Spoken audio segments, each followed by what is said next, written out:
Olá, meus amigos, uma boa noite a todos. Sejamos todos nós bem-vindos a mais um estudo da obra O Evangelho segundo o Espiritismo. Então, hoje nós vamos estar iniciando um novo capítulo, capítulo 8, intitulado Bem-aventurados que têm puro coração. Vamos orar?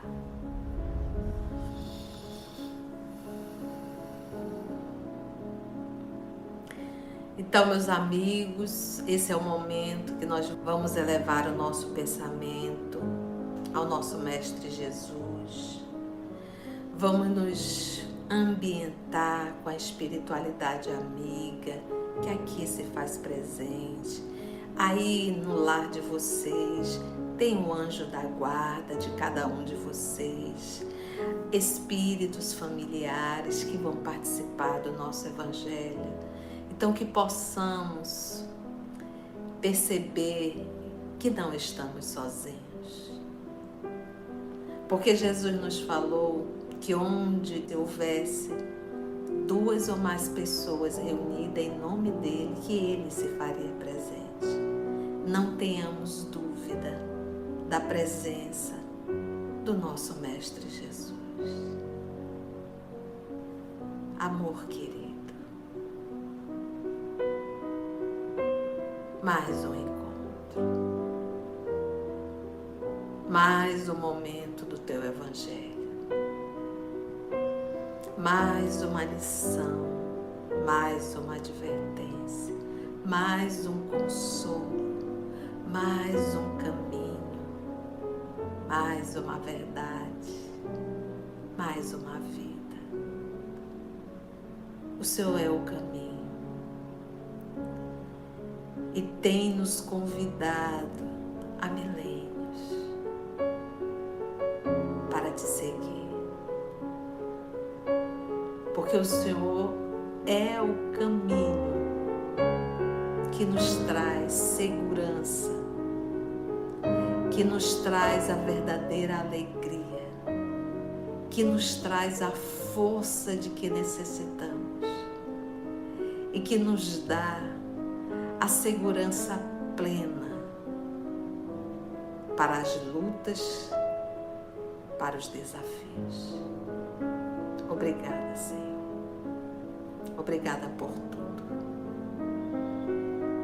Para aqueles que elevam a voz e o pensamento a Ti, rogando a cura, Senhor, nós Te rogamos que eles possam ter o discernimento e a aprendizagem necessária em relação à dor. Para aqueles, Senhor, que num ato de desespero descansei, eu não aguento mais. Que possam sim, Senhor, receber a força que vem de Ti, para jamais desistir. E para aqueles, Senhor, movidos de vaidade e orgulho, que não admitem o alto perdão, nós Te rogamos, Senhor, que alivie, para que eles possam compreender que também erram, mas que também têm o direito de corrigir. Nessa noite iremos estudar o Teu chamado às crianças. E todos nós aqui, Senhor, somos crianças espirituais. Que a Tua paz nos envolva e que os amigos espirituais, os Teus mensageiros que aqui estão, possam conduzir o nosso trabalho, o nosso Evangelho. Graça Te damos, Senhor, que assim seja.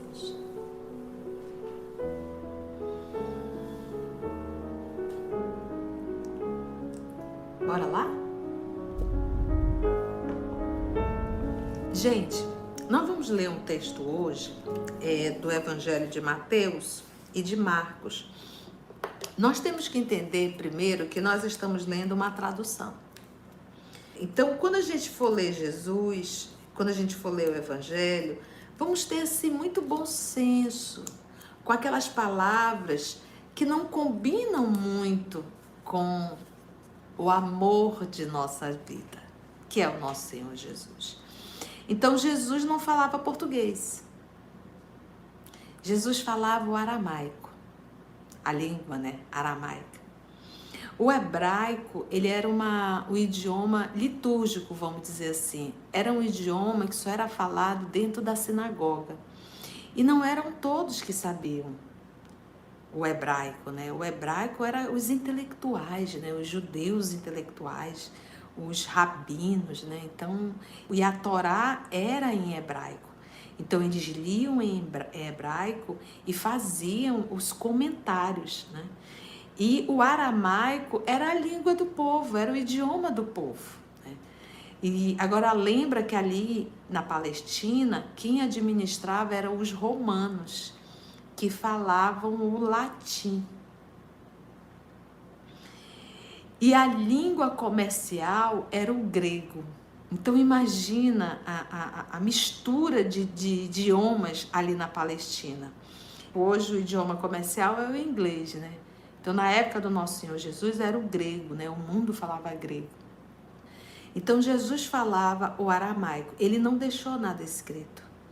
E depois o Levi, na verdade, que é o Mateus, ele fez algumas anotações, inclusive na hora. O Humberto de Campos conta nas obras psicografadas por Francisco Cândido Xavier que o Pai Nosso, o Levi, que é o Mateus, copiou na hora. Isso está lá na obra Boa Nova. Então, Mateus fazia anotações. Como você, de repente, nesse momento, está aí com o seu caderno, aí você vai anotando algumas coisas que você acha interessante. Então, tudo que Jesus falava era muito interessante. E escrever era uma arte, então não era uma profissão, na verdade, que chamava escriba. Então, nem todos sabiam ler. Eram poucos, porque era uma arte, era muito difícil escrever, porque você tinha que ter um pergaminho, que era um material caro, porque dava muito trabalho para fazer aqueles rolos, era feito de pele de animal, então era um processo muito demorado. E a tinta, o pincelzinho, para poder desenhar aquelas letras. E não podia errar. Se errasse, perdia todo aquele material. Então, por isso é que era uma profissão. Então, Levi, como ele era um cobrador de impostos, ele sabia ler, sabia escrever. Então, e ele sabia que quando Jesus falava, eram muitas lições. Então, ele começou a anotar. Na obra Paulo Estevo, nós vamos ver essas anotações. Então, o próprio Paulo, o apóstolo Paulo, quando se viu em posse dessas anotações de Levi, não é o evangelho, essas anotações, ele copiou várias vezes e depois foi replicando isso. Agora, quando ele saiu para levar o evangelho, porque Paulo foi esse grande apóstolo, foi aquele que foi viajando para outras cidades para falar de Jesus e levava essas anotações. Então, imagina que aqueles lugares que falavam grego, ele deve talvez ter traduzido até para o grego, porque ele sabia.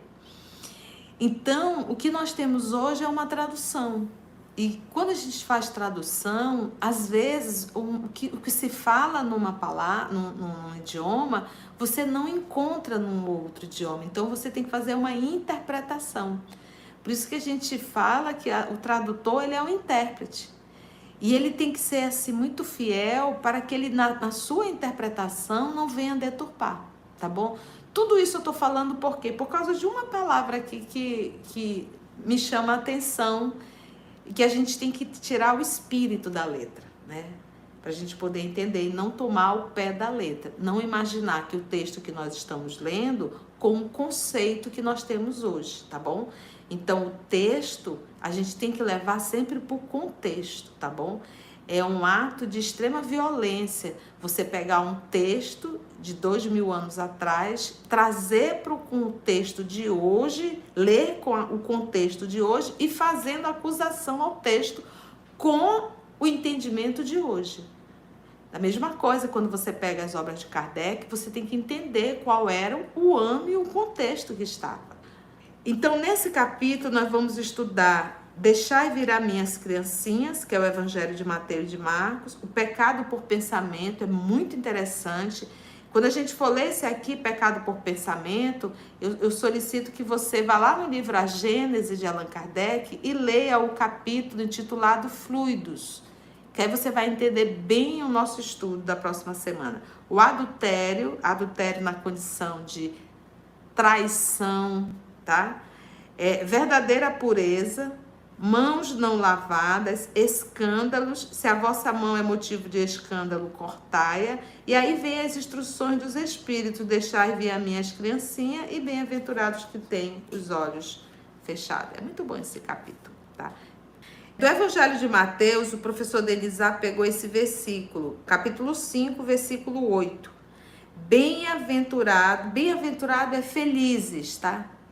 Os que têm puro coração, porque verão a Deus. Essa pureza de coração, dentro desse símbolo coração, falando de sentimento e de emoção. A forma que eu penso, a forma que eu sinto, a minha condição íntima, ela, de certa forma, eu projeto ela fora.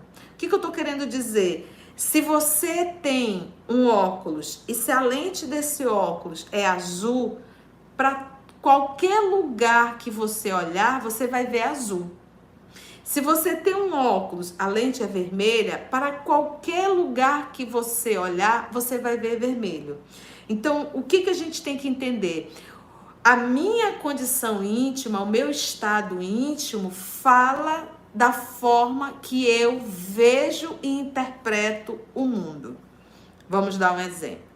De repente passa alguém, duas pessoas, passa, olha para você e sorri, dá um sorriso. Se você não estiver bem, se o teu coração estiver carregado de mágoa, de mazelas, de encrencas, você vai dizer, elas estão rindo de mim. Mas se você estiver bem no seu mundo íntimo, você irá dizer, elas estão rindo para mim. Então, nesse exemplo corriqueiro, simples, nós estamos aqui colocando que a minha condição íntima me mostra a forma que eu interpreto o mundo. Então, uma pessoa ranzinza, cheia de mágoa, ela vai projetar isso em qualquer lugar que ela esteja. Ela vai projetar isso em qualquer pessoa. Se por um acaso eu sou uma pessoa que carrego culpas, medos,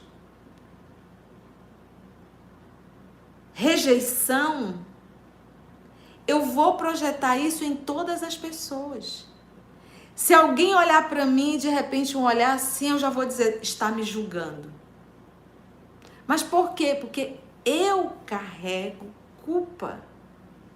Então, nós enxergamos o mundo e as pessoas conforme a nossa lente, conforme o nosso estado mental, conforme o nosso estado emocional. Eu dou a cor ao mundo. Vamos pegar a obra Boa Nova, Jesus conversando com Hanã. Ele faz perguntas para Jesus, lá no diálogo, que está lá no Boa Nova, perguntas debochadas. Mas em nenhum momento Jesus responde com deboche. Ou Jesus identifica o deboche dele. Porque Jesus está no nível em que o que uma criança faz não atinge ele, não incomoda, não entristece. Jesus não pega a emoção dele, as emoções, e diz assim, toma, faça dela o que você quiser. Ou pega os sentimentos e diz, tome, faça dos meus sentimentos o que você quiser. O que eu estou querendo dizer? De repente você se arrumou, você está se sentindo super bem, está feliz, está legal, vida maravilhosa. E aí você sai e chega no ambiente profissional, vamos supor, e alguém te dá uma patada. Ou diz algo que te incomoda profundamente. Pronto, acabou teu dia. Então, quando ele fala aqui, feliz os que têm puro coração, porque essa pessoa, ela não consegue ver maldade. Ela não fica sofrendo com o que ela idealiza de ruim em relação ao grupo que ela está inserida. Se fulano deu uma patada, que é muito comum a gente achar fulanos e fulanas que nos dão patada, a gente tem que parar e dizer, a pessoa não está bem. Se a pessoa estivesse bem, não teria esse comportamento.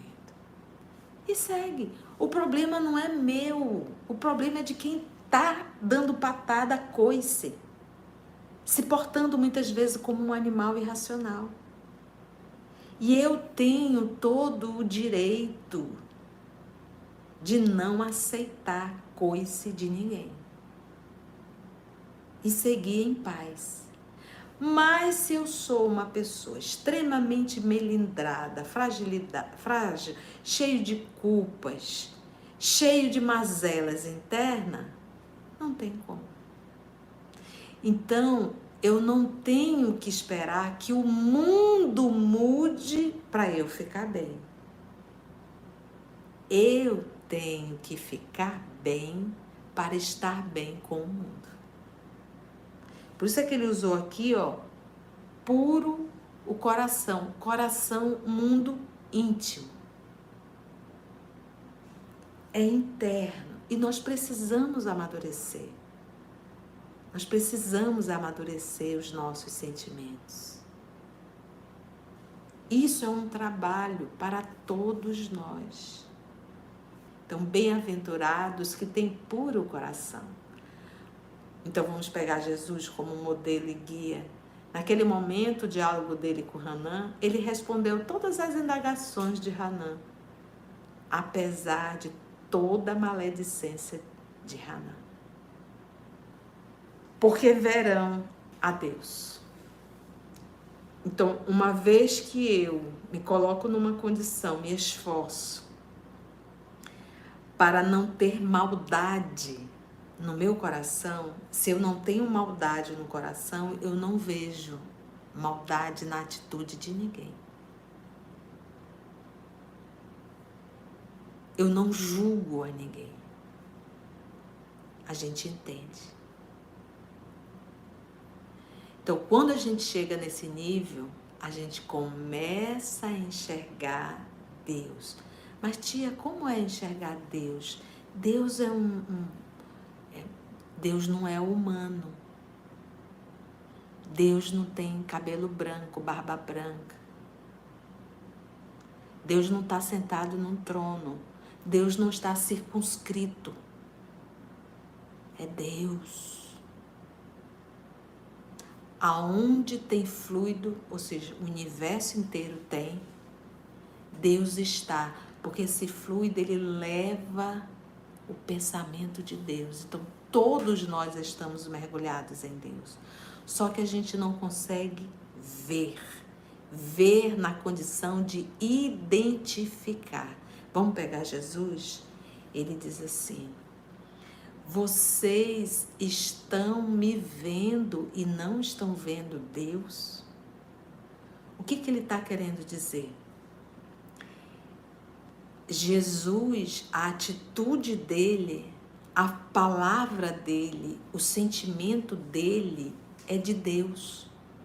Logo, olhar para Jesus é ver Deus. Então, nós nunca iremos ver Deus com um coração carregado de ódio, de inveja, de ciúmes, de agressividade, de egoísmo. Entende? Essa forma simbólica, bem-aventurados que têm puro coração, porque esses verão a Deus. Ver é algo fisiológico, é algo orgânico. Não é disso que ele está falando. Ele está falando desse ver algo que transcende. Então vamos tirar o espírito da letra. Ver Deus não é olhar e dizer, vi Deus. Não é isso. Lembra de Jesus, mas vocês estão me vendo e não estão vendo Deus? Ele pegou agora, o professor Denizar, o Evangelho de Marcos, capítulo 10, versículo 13 a 16. Apresentaram-lhe então algumas crianças, a fim de que eles as tocassem, né? Então, levaram algumas crianças, tipo assim, Jesus, imagina Jesus tocar uma criança, né? Imagina a vibração, né? Então, levaram ali algumas crianças para que Jesus tocasse nessas crianças, a fim de que ele as tocasse. E como seus discípulos, gente, alunos, sempre que falar discípulo, não pensa só nos 12, tá? Pensa também nos seguidores de Jesus. Mas vamos lá. Como seus discípulos afastassem com palavras ásperas, né? Menino! E essa passagem aqui está na obra há 2000 anos. Esse momento, quem conta, deixa eu ver se eu vou conseguir lembrar, tá? A Lívia e a serva, a Lívia, a Ana e a menina, bem doentinha, Flavinha. Ela estava bem já nos momentos ali, ela tinha lepra, lembra disso. E a Ana começou a falar que quando Jesus, né, ele saía para pesca, né, quando ele encostou o botezinho, né, ali o barco, a multidão já estava aguardando ele. Era finalzinho da tarde, Jesus gostava de falar no pôr do sol. E quando Jesus ali chegou, o Pedro se agoniou, porque tinha muita criança. E criança faz barulho, né? O normal da criança é bem alegre, né, movimentada. E Pedro, quando viu aquela criançada, disse, vixe, essa turma vai atrapalhar. As crianças vão atrapalhar a fala de Jesus. E Pedro saiu na frente meio que tocando as crianças, assim, para as crianças, né, saírem dali. E aí Jesus se senta à beira da barca, né, e diz, deixai que venha a mim as criancinhas, né. E conta a Ana, quando ela contando essa passagem, a própria Flavinha ali ouvindo, e a própria Lívia, que todas as crianças se assentaram para ouvir Jesus. Magnetismo, gente, o magnetismo do amor faz isso. Muito legal. Mas vamos lá aqui no Evangelho de Marcos. Lembrando que Marcos não conheceu Jesus pessoalmente, né? Não faz parte dos 12, não conheceu Jesus. É o João Marcos, né? Filho de Maria Marcos, aquele menino que saiu com Paulo, né? Que era sobrinho de Barnabé. Então, o que Marcos escreveu no Evangelho foi o que ele ouviu de Pedro, né? Porque ele não conheceu Jesus pessoalmente, né? Ele era muito criança, mas ele ouviu de Pedro e ali foi feito as anotações. Então, vamos lá. Apresentaram-lhe, então, algumas crianças a fim de que ele as tocasse. E, como seu discípulo afastasse com palavras ásperas os que as apresentavam, Jesus, vendo isso, olha aqui a palavra, zangou-se. Imagina Jesus zangado? Então, assim, Jesus advertiu, Pedro, não faça isso, deixai que venham minhas crianças. Então, Jesus, porque quando a gente pega a palavra zangar, Jesus zangou. Pedro, que isso? O que tá fazendo? Eu tô chateado, né? Imagina, gente, não combina, né? Então, aqui a gente tem que ver a tradução, né? E a interpretação. E verificar como isso também foi escrito, inclusive, em aramaico, né? Então, Jesus se zangou, mas Jesus advertiu, né? Pedro, faça isso não. Tanto é que essa passagem, a Ana conta, né? Que Jesus disse, deixai que venham minhas criancinhas. Advertiu a Pedro que não fizesse isso, né?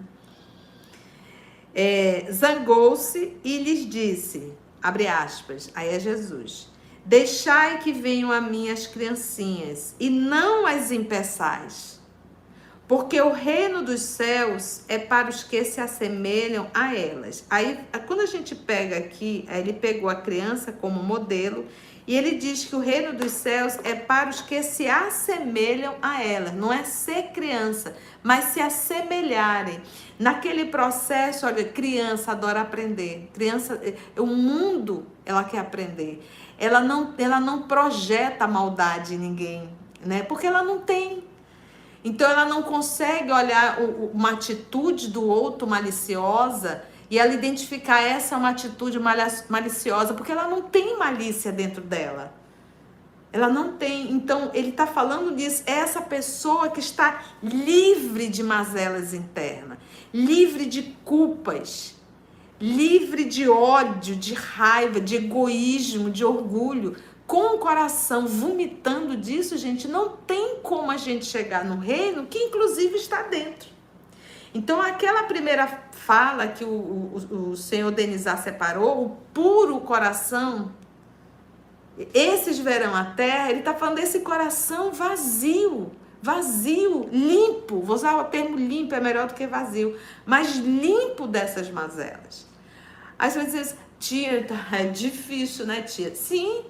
É difícil para nós que deixamos um coração cheio de pedras.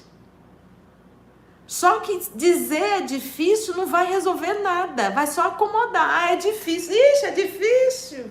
Aí pronto. É difícil e pronto aqui. Nós precisamos começar. Nós precisamos começar a trabalhar esse coração para sair dessa pedra e começar a realmente virar um ser divino. Então a gente precisa exercitar. Essa é a palavra. A gente precisa começar a exercitar. Nós precisamos começar a ressignificar. Então, tá, tia, legal, entendi. Como é que eu faço isso no dia a dia? Pensamento. Então, quando você se perceber já fazendo um pré-julgamento, ou já achando que a pessoa está fazendo isso porque não gosta de ti, porque está te perseguindo, porque quer teu mal, é hora de vigiar e de mudar esse pensamento. Não julgue a atitude de ninguém. Não sofra por isso. Você não sabe. Você está julgando o outro pela tua crença, pela tua forma de ser e de pensar.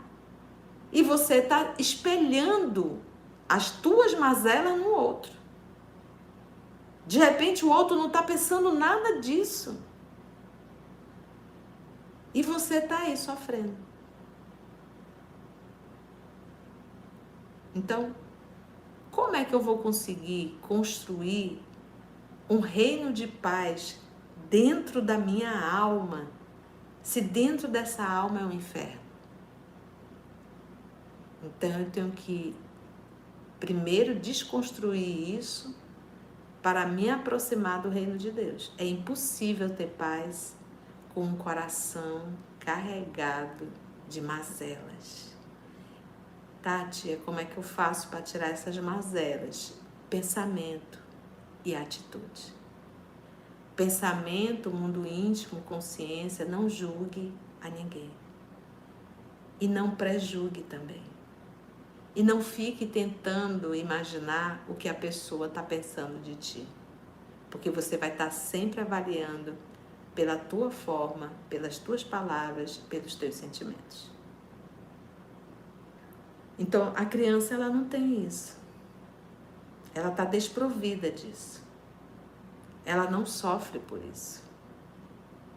E é isso que Jesus está nos convidando aqui. Ele está pedindo para nós nos assemelharmos.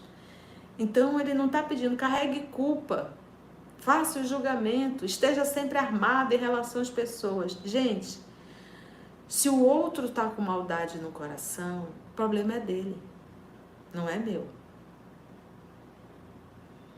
Eu tenho que me proteger? Sim, eu tenho que me proteger. Isso é o fato.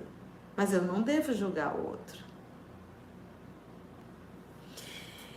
Então, deixai que venham a mim as criancinhas e não as impeçais. Porque o reino dos céus é para os que se assemelham a elas.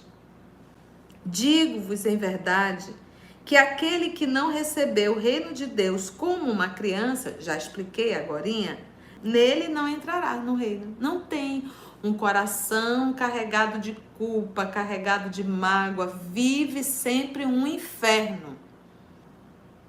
É preciso primeiro tratar, limpar, para poder começar a entender, enxergar, olha aí, o reino de Deus. E depois de as abraçar, Jesus abraçou tudinho, abençoou-as, impondo-lhes as mãos, né? Coisa mais linda. É o carinho do nosso Mestre Jesus com todos nós que somos crianças espirituais. Vamos agora para o comentário, que é do professor Denizar, esse comentário. Bora ler esse comentário corrido? É muito bom. A pureza de coração é inseparável da simplicidade e da humildade. É inseparável. Pureza do coração é inseparável da simplicidade e da humildade. Olha só como Kardec vai dando aqui. Exclui toda a ideia de egoísmo, toda a ideia de orgulho. É por isso que Jesus toma a infância como um emblema dessa pureza, do mesmo modo que a tomou como o da humildade. Essa comparação poderia parecer injusta, considerando-se que o espírito da criança pode ser muito antigo e traz ao renascer para a vida corpórea as imperfeições de que não se tenha despojado em suas precedentes existências. Vou já comentar. Só um espírito chegado à perfeição nos poderia oferecer o tipo da verdadeira pureza. Mas a comparação é exata do ponto de vista da vida presente, porque a criancinha, não havendo ainda podido manifestar nenhuma tendência perversa, nos apresenta a imagem da inocência e da candura. Além disso, Jesus não disse de modo absoluto que o reino dos céus é para elas, mas para os que se assemelham a elas. Ele usou como um emblema, como um modelo. Então, Kardec aqui está falando realmente, quando a criança está sendo gerada no ventre da mãe, ali é a primeira célula, que a criança está crescendo ali dentro da barriga da mamãe, a mamãe e o papai, eles estão preparando o corpo, mas o espírito que vai renascer, esse já tem uma história, esse traz tendências, e que é esse o papel dos pais, para educar, moralizar. É aquilo que nós falamos e temos falado. Gente, falem de Jesus para as crianças. Contem as histórias de Jesus desde a vida intrauterina, porque você não sabe quem é esse espírito que está vindo. Apresente Jesus, fale do amor que Jesus nos ensina. Ensina seu filho a orar. Então, é esse processo dessa convivência diária, dessa atenção dos pais para direcionar esses espíritos, essas crianças. Então, a gente tem que observar as tendências boas, estimular. Aquela tendência que é negativa, que não é boa, podar, corrigir. Então, se a gente pega Alcione, vai ver a infância de Alcione. Era uma criança maravilhosa. Super atenciosa, super carinhosa. Cuidava daquela mãe. Pediu para adotar o Rob, que era um bebezinho todo feinho. Ela disse, ele é lindo, mamãe, deixa que eu vou cuidar dele. Então, era uma criança muito doce. Mostrando o quê? Que é um espírito que já traz a amorosidade, é um espírito mais evoluído. Então, quando você vê uma criança muito birrenta, uma criança cheia de vontade, uma criança, às vezes, agressiva, então, não é coisa de criança. É tendência que o espírito traz e que precisa ser corrigido.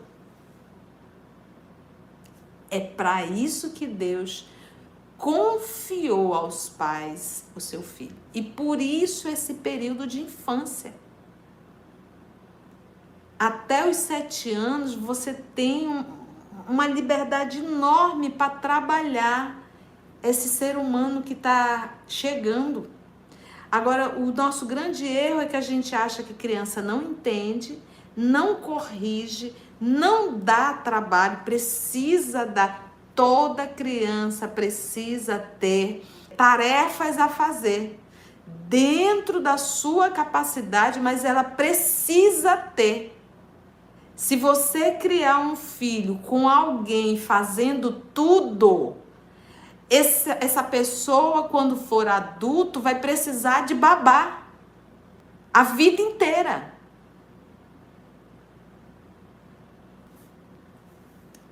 Mas a comparação é exata do ponto de vista da vida presente. Então, eu finalizei a leitura 3, então diz, o espírito ele reencarna, mas ele traz a sua bagagem. Quando Jesus pegou o exemplo, ele não está falando da passada, ele está falando daquele estado da criança, desprovido de maldade, de maledicência, de vaidade, de orgulho, de egoísmo, de inveja, de ódio.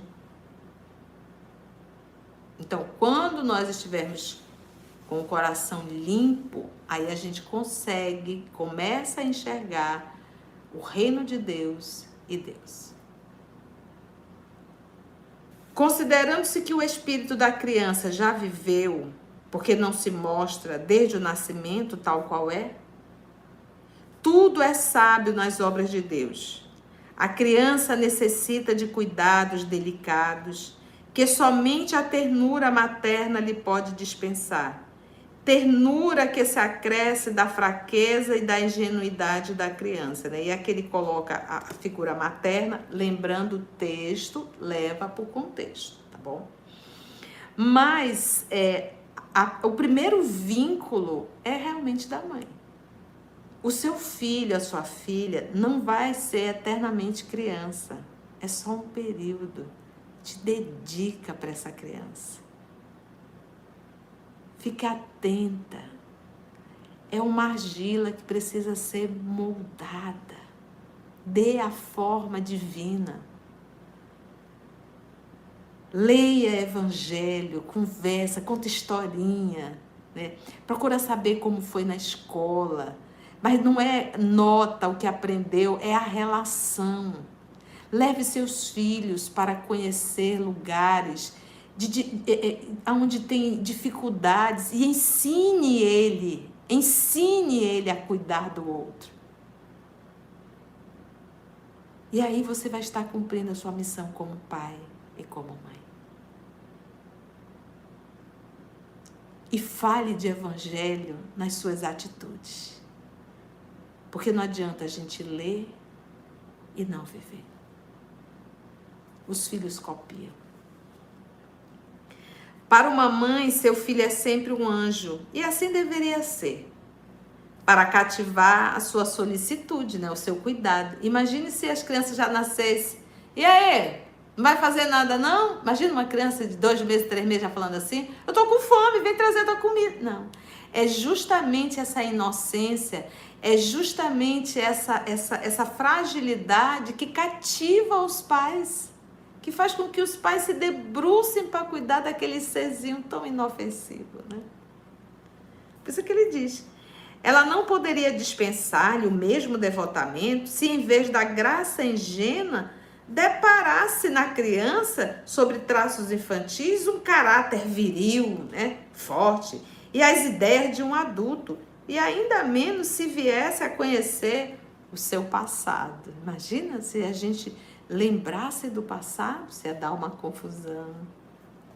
É necessário, aliás, que a atividade do princípio inteligente seja proporcional à fraqueza do corpo, que não poderia resistir a uma atividade muito grande do espírito, como se vê em indivíduos muito precoces.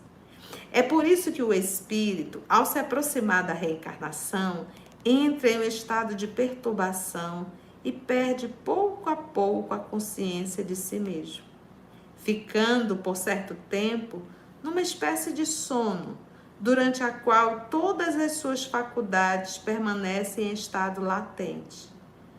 É necessário esse estado de transição para que o espírito tenha um novo ponto de partida e para que esqueça, em sua nova existência terrestre, tudo aquilo que a possa entravar. Seu passado, no entanto, reage sobre ele. Renasce melhor, mais forte, moral e intelectualmente, sustentando e secundado pela intuição que conserva da experiência adquirida. Então, a gente já até falou isso aqui, olha só o que ele diz, ó. No momento, quem está acompanhando o Missionário da Luz consegue entender. Então, no momento da concepção, eu já comentei isso aqui, o espírito entra no estado de perturbação. Perturbação é não ter consciência do que está acontecendo. Mas o que a mãe sente, o que a mãe fala, isso já vai sendo impregnado naquele espírito reencarnante. Por isso que a gente fala, o processo de educação começa no ventre. Porque ele já está ligado no psiquismo da mãe. Vocês são um naquele momento quase.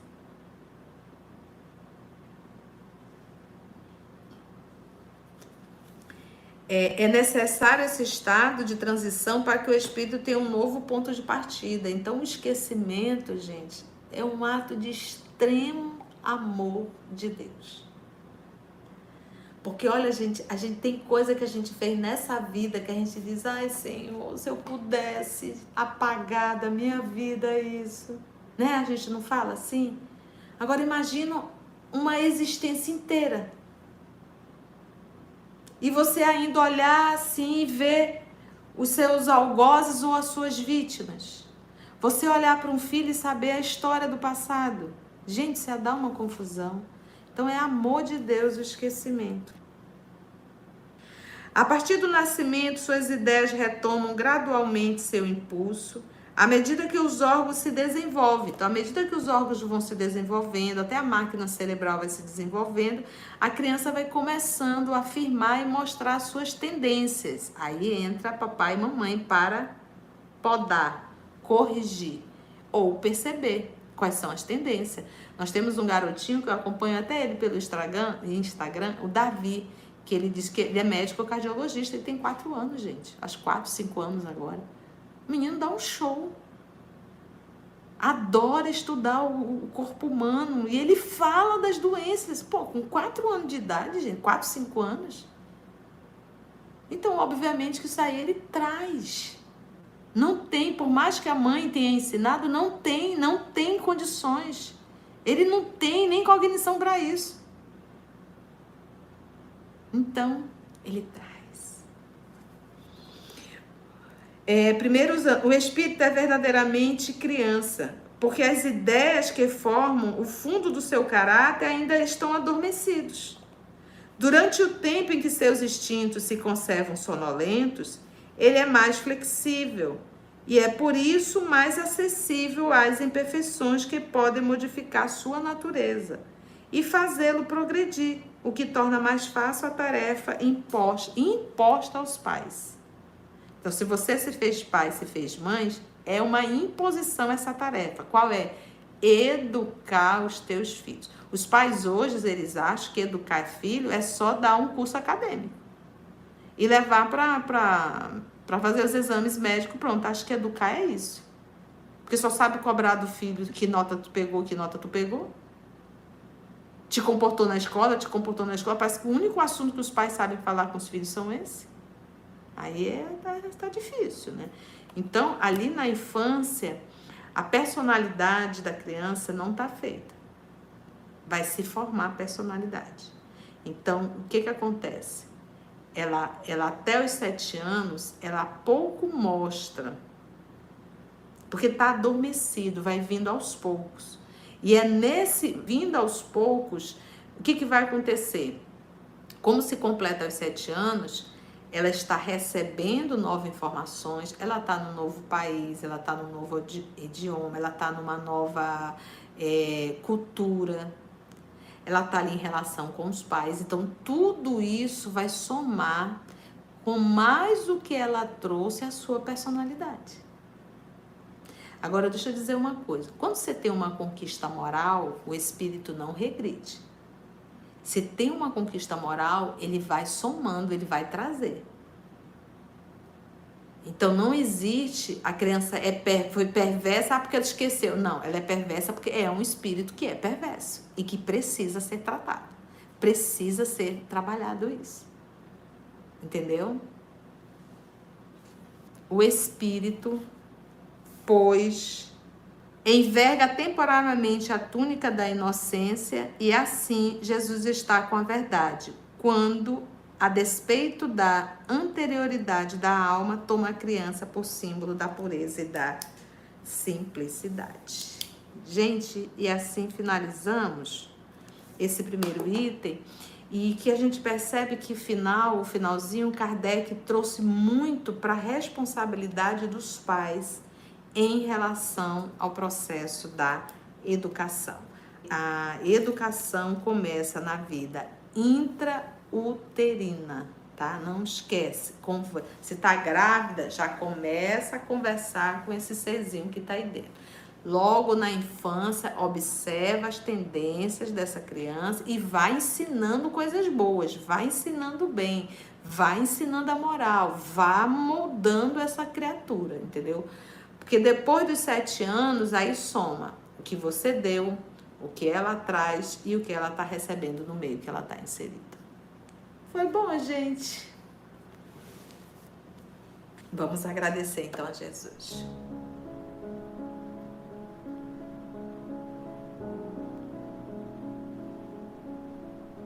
Vamos elevar o nosso pensamento a Jesus, o nosso grande amor, o nosso amigo. E é só fechar os nossos olhos, nos concentrar e conversar com Ele. Amado Mestre Jesus, amor de nossas vidas, nós lhe agradecemos, Senhor, por mais esse encontro. Nós lhe agradecemos, Senhor, pelo Evangelho. Nós lhe agradecemos, Senhor, pelos amigos espirituais em cada lar, amparando, nos fortalecendo. Obrigada, Jesus. E que tudo isso que nós ouvimos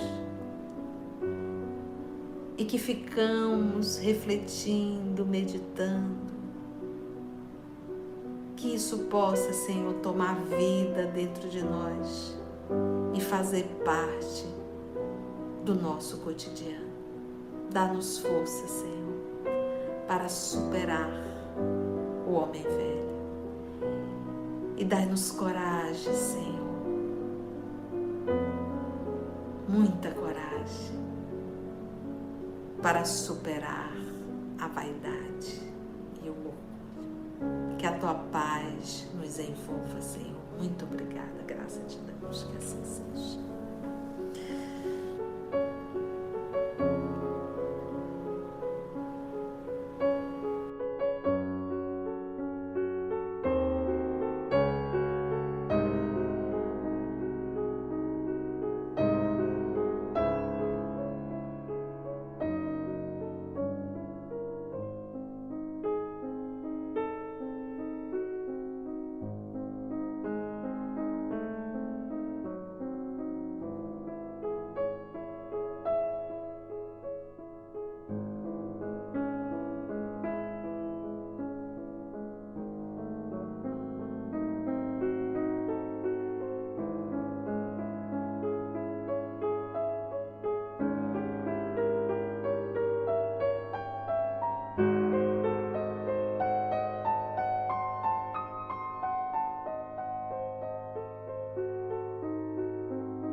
EOS Manaus. Estudando para servir ao Cristo. Visite nosso site em www.eosmanaus.org. No YouTube, procure o canal EOS Manaus. Participe do nosso grupo no Facebook. No Instagram somos @EOS Manaus. Escute e estude na Rádio Manaus de Estudos Espíritas. Estamos, também, em diversas plataformas de áudio. Procure EOS Manaus, no seu aplicativo preferido. EOS Manaus. Estudando para servir ao Cristo.